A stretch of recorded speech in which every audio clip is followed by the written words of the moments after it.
Hello, this is Marianne from the Wagon Quilt Company in Springville, Utah, and this is our block 9 of Homegrown Book of the Month. And this will be the border around the central block of your quilt.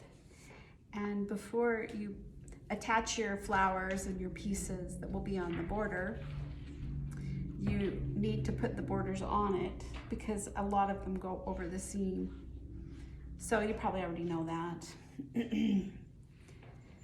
But this is a really fun one because we're using some different techniques.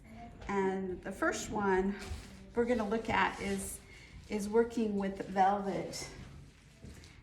And the velvet that Sue Spargo uses, and this is actually the velvet from her, is a rayon silk blend, and so it's super drapey.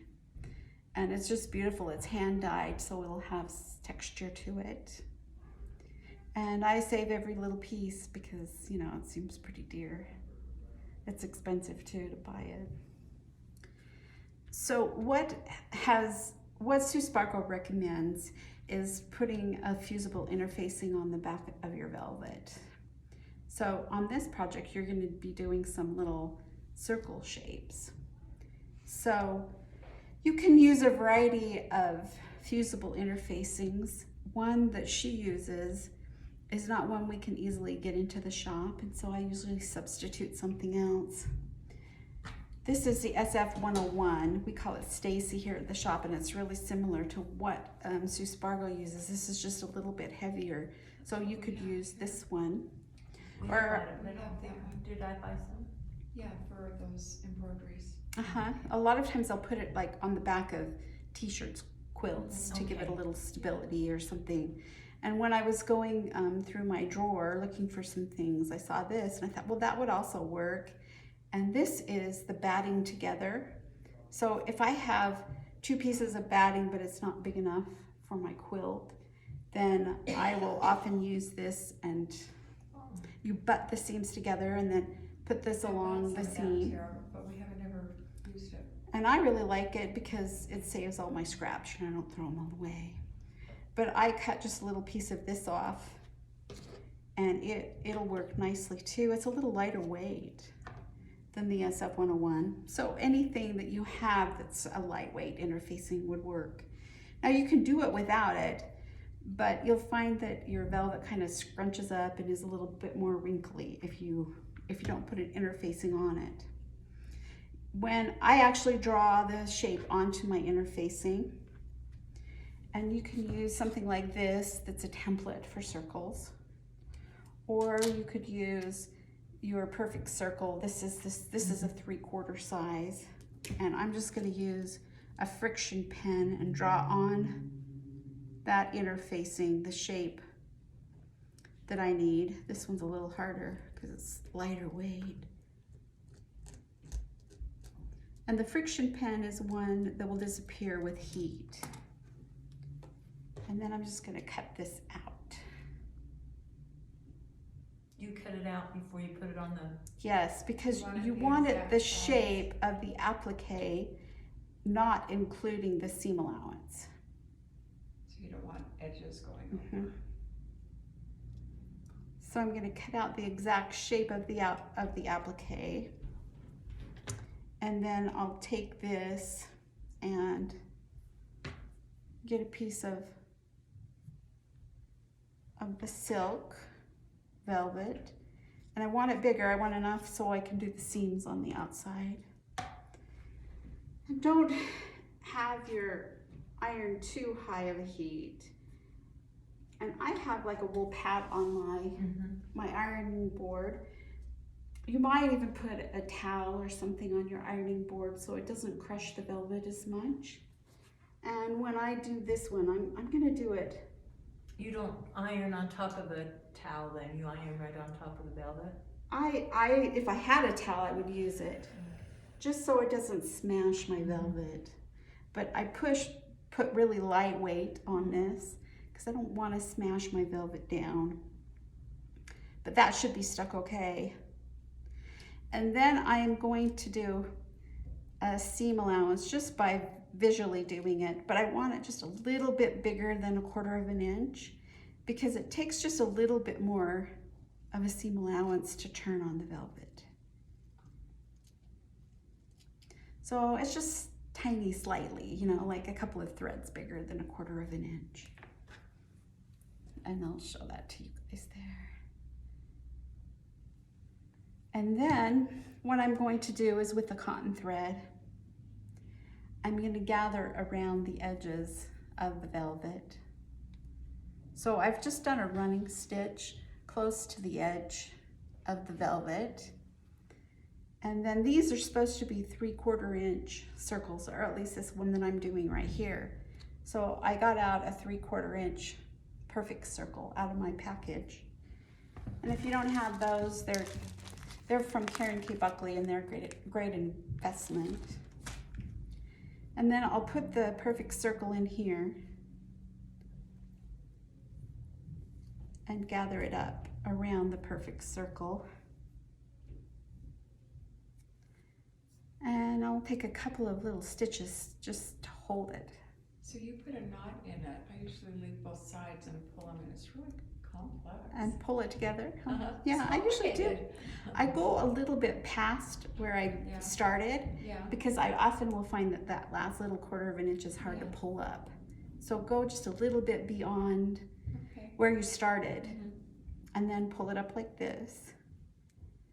So just the part with the interfacing is in the perfect circle, okay? And then I'll take this and applique it to my background. And I have a little wool piece here I'm gonna applique it So to. you leave the perfect circle in until you're through applicating. I actually do. Okay. That seems to make life a lot easier. The instructions, or most people will tell you to take that perfect circle out as you get towards the end, Towards the end. or to press it nice and flat and take it out, and then you have your shape. But I have found Velvet doesn't press. with the it. velvet, you just can't do that. You can press cotton nice and flat. You but it's can. not velvet. And wool, Wool. you know, it depends on your material, but Yeah. with this, I keep my plastic in there.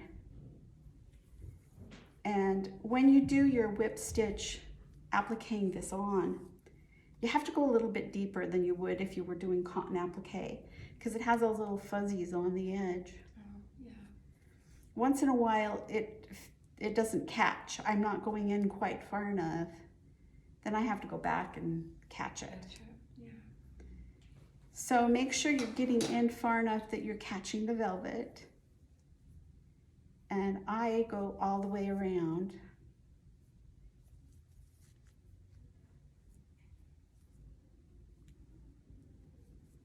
With the velvet, you don't notice your stitches either. They're hidden quite carefully. And so you don't have to be quite as picky about making your stitches perfect. Just gonna check, make sure I got all the way around, because it's hard to see my stitches. Yeah, true. But you can see that I've stitched all the way around the velvet. And I'm gonna take just a little stitch, but I'm not going to cut it yet. Okay. I'm not gonna cut my thread. What I'm going to do is actually take a little slit in the back. And you can either do it just one way, or you can do like a little X. And you may have to go in and just cut that little thread that you did that you gathered it with for it to come out. And it might take just a little bit of work.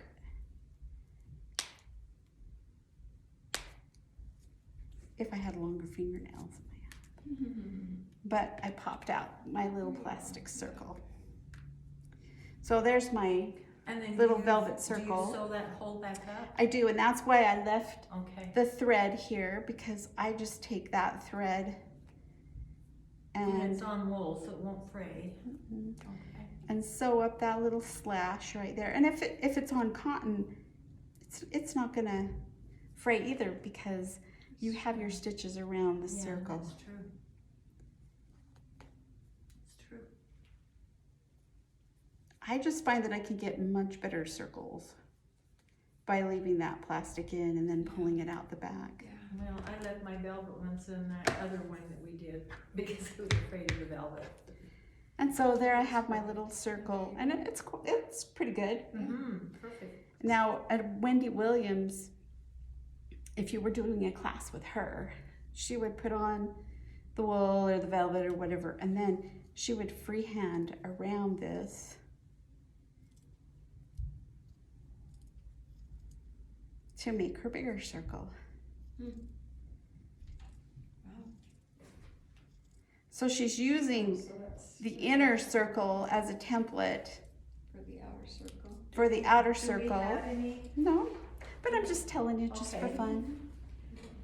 But you can see it's not perfect, but that's how Wendy Williams does stuff. It's not perfect. And she does everything freehand like that. So that's just a little extra side. Just a second. So not be afraid of velvet then. It's not as bad as you think. Using the perfect circles is nice.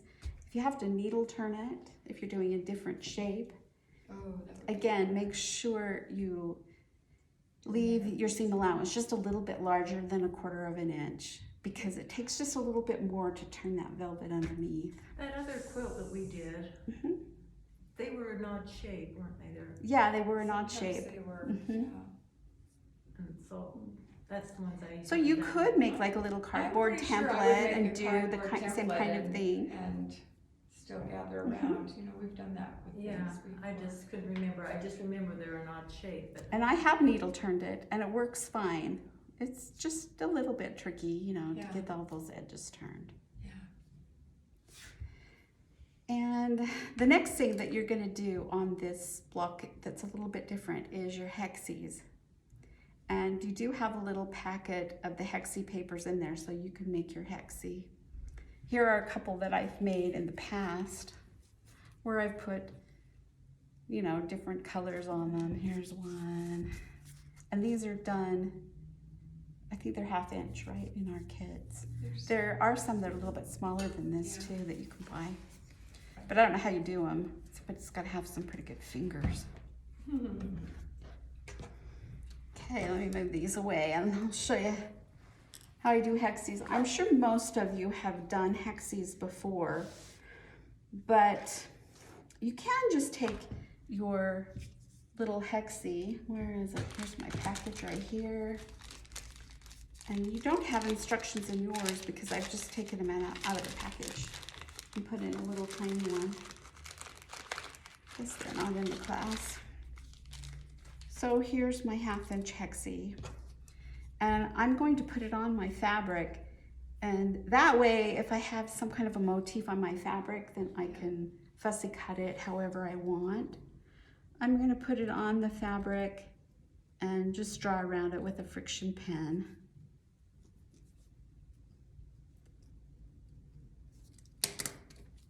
And then I can cut it out 1/4 inch larger for my seams.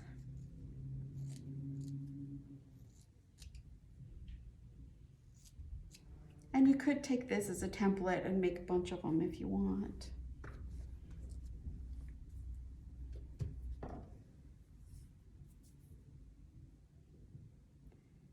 Then you're going to take a cotton thread,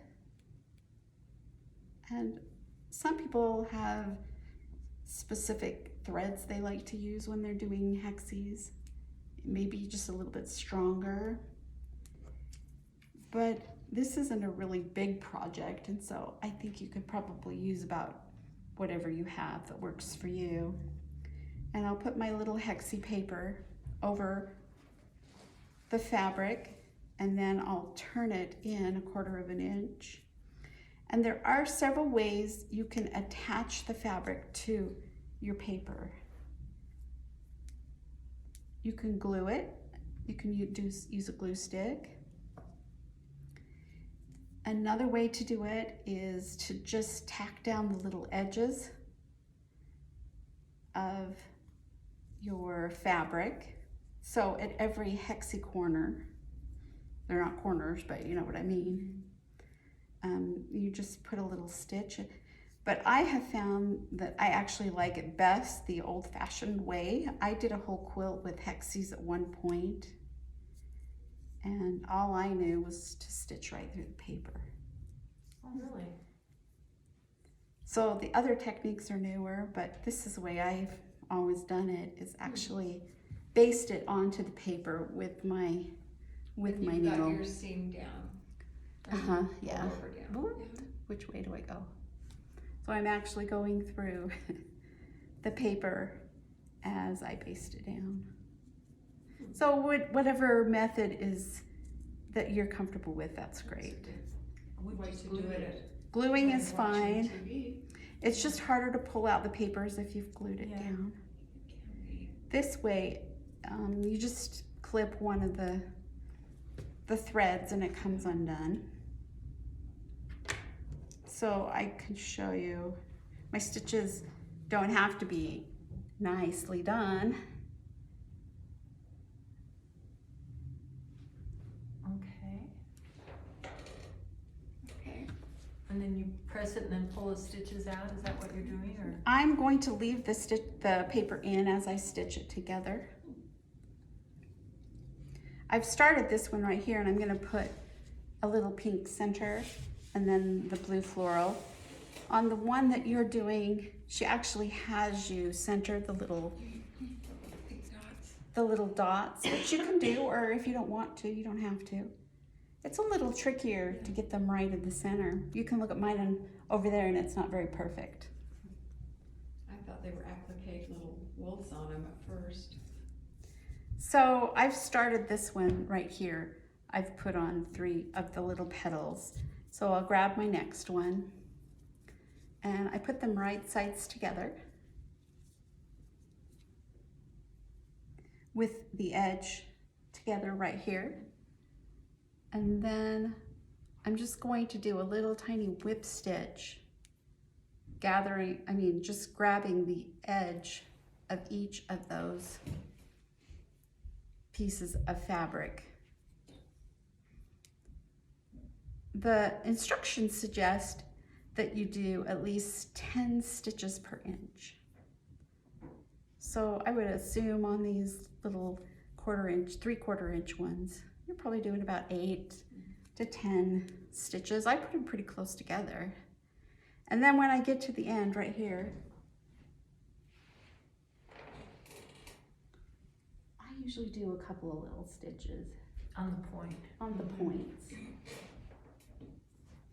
And then I will do just a couple of stitches on the point here.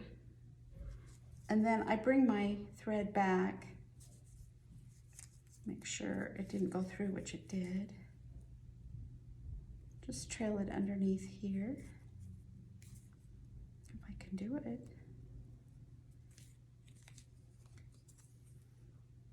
Open it up, Do you see? begin for the next? Yeah, and then I'm gonna fold these together, you see, And do that one. and stitch this blue one to the center pink one.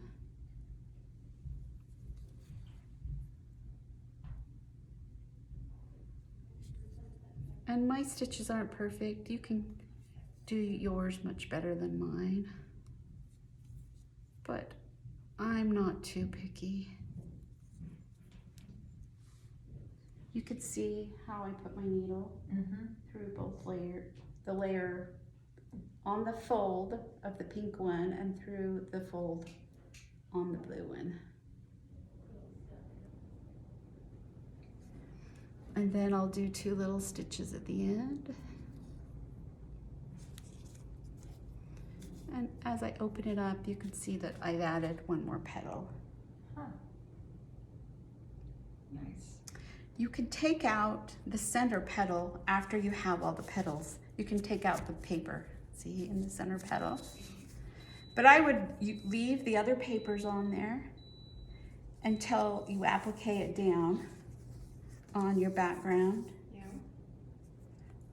And then you can make a little slit and pull out those papers.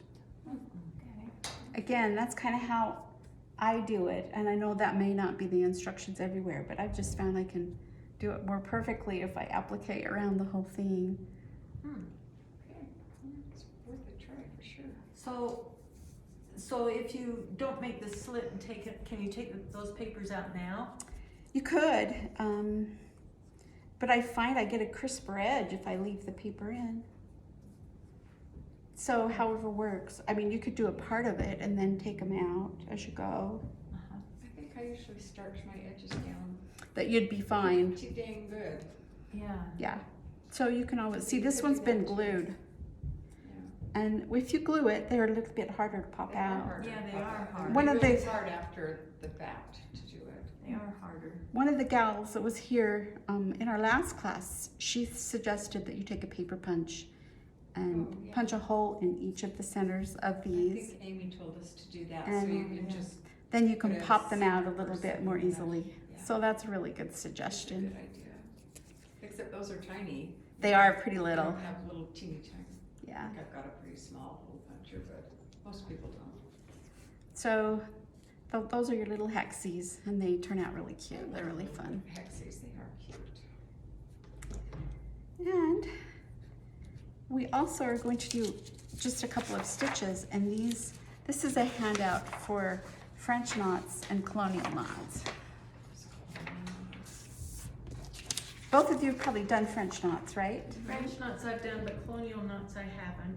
Sometimes I can do them and sometimes I Yeah. cannot. And I look at them and then they end up as a French knot. Sometimes it I feels can like. do 10 and then I can't do them anymore. They're hard for me. So French knots, you're gonna bring up your thread into the background. I'm gonna put some little French knots around this little circle here. Okay. And with a French knot, most people who have done any kind of embroidery have learned how to do a French knot. Yeah. So I'm gonna put my needle sort of close to my background and wrap it. And you could wrap however many times you want with a French knot. The bigger the knot, the more of the knot, the more wraps you're gonna wanna do. I'm just gonna do 3 on this one. And when you put your needle back into the background, you wanna put it just a thread or 2 away from where you came up. What happens if you go back into the same hole is it tends to sink your French knot and you lose it to the back. So I'm gonna go just a couple of threads away. And then I like to hold this thread right here, Yeah. not tight, but taut, and then gently pull my thread through, and that makes my French knot. The French knot, some people have replaced the French knot with the colonial knot, because when you do a French knot, it's kind of like a spring. And because you're wrapping it all one way, sometimes it's hard to get them all precisely the same. And sometimes they kind of boing out, you know? Mm-hmm. Yeah. And so some people, including myself, have gone to using a colonial knot. You can't do more wraps on a colonial knot. You can, actually. You can? Okay. But a French knot, I've done 3 here. And they look okay. You know, if you get good at French knots, Yeah. you can do them fine. A colonial knot is just slightly different in that you wrap it differently. And let me find my needle here somewhere. Here it is. It's also a good idea when you're making a French knot or a colonial knot to use a Milner needle instead of Oh. a chenille needle, because it's straight all the way, and as you're wrapping, then it stays nicely, like with a That has drizzle made a or big one of difference those for other me. wrap ones. So with a colonial knot, I'm going to bring my thread up the same way, and the way I wrap it's going to be different. And this is another one that I've practiced 50 times, you know. Yeah. And another thing I like to do is actually get one of the tutorials, like Needle and Thread or some of the other ladies that do them, and have all the nice camera work where they can show you how to do them, and I'll just follow her. But these instructions are pretty good, and I think Sue Spargo has some in her book also. But I just thought this was kind of nice. Every person who tells instructions does it just a little differently, and it's when sometimes you like one or the other. do the clockwise and counterclockwise and over and under, and then I I'm just know. gonna do a French knot. And that's why I watched the person on the video, because I learn much better by watching than I do by somebody telling me. Yeah. But with this one, the thing that I always try to remember is you're doing a backward C to start out with. So I'm putting my thread in a backward C. Kind of looks like a little ear. So this is your C that you're. Yes, see, you can see the C. Okay, so from the top, got it. And then I'm going to put my needle in through that little loop right there. And then I'm going to put my thread around the needle going counterclockwise. And then again, I'm not going to go back into the same hole, but a thread away and pull it in. And so somebody looking at this stitch is not going to be able to really tell the difference between this and a French knot. But I find that I can make them more consistent than the French knots, and they actually look a little bit better. So I'm going to make the backward C, or it kind of looks like a little ear, doesn't it? Mm-hmm. Put my needle through and then wrap it around counterclockwise. So what this does is it makes a figure 8. Can you see my figure 8 right there? If you look really closely. And if you want, you can wrap it a couple of times. So you just do the figure 8 part a couple of times? You just do the first wrap several times and The first then one? finish it with the figure 8.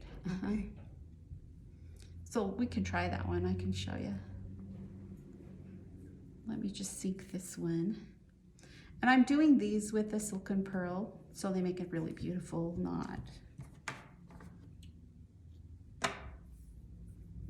Thanks for the scissors, Kathy. They work a lot better than those others. So there's my colonial knots. They're not perfect, but it's good enough. How are you making your knot at the end? I just do a little stitch. I really don't do a knot at the end. At the end of your thread? Mm-hmm. Because I was just watching. I always do my. Yeah, knot you're with a little bit of you're a such a tail good and- girl. Mm. So I can do it. See, here's my backward C. Okay. Put my needle in, and actually I'm wrapping twice at the end. Oops, now I got my needle, my thread. So it does just make a nicer knot. It is a nice knot. It's Yeah, just that it is. I thought, okay, I can't Let's even do it one figure more time. counterclockwise or anything. Here's the, I don't know the why C. clockwise and counterclockwise are so hard for put me. my needle in, and then just wrap it up and around. But look how you can actually see the figure 8 here. See the little 8? Mm-hmm. Mm-hmm. Yeah. Yep.